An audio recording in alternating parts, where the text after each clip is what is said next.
আচ্ছা, তোমরা যারা 2019 থেকে 2021-এর ভিতর গেম প্লে করো, তোমরা অনেকেই খেয়াল করছো যে তখন হচ্ছে ইনকিউবেটর বলো, রেয়ার বান্ডিল বলো, ইলেক পাসের বান্ডিল বলো, মানে কিছুই ব্যাক দিত না।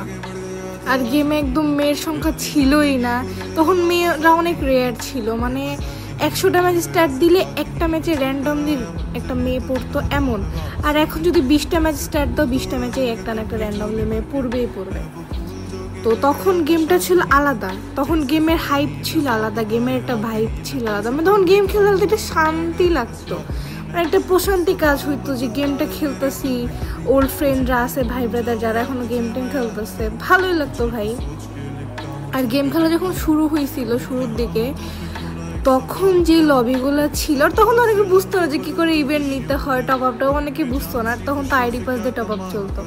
অনেকে আছে যারা আইডি মারা খাইছে, আবার অনেকে আছে যারা ওই যে একবার আইডি মারা খাওয়ার পরে আর কোনো আইডি খুলে না, অথবা গেম খেলে ইন্টারেস্ট হারাই ফেলছে। অনেকে আছে ছ্যাঁচড়া আমার মতো, যারা আইডি মারা খাইছে তো কী হয়েছে ভাই, আমি আবার গেম খেলবো, আবার আইডি খুলবো। মানে তখন যে কি একটা ভালো লাগতো। আর তখন ফ্রিতে কোনো বান্ডিল টান্ডিল দিলে মানে আলাদাই থাকতো মজাটা।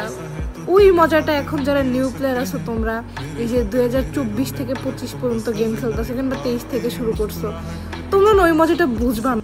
আগে ফ্রিতে কিছু দেওয়াই মানে ঈদের মজা।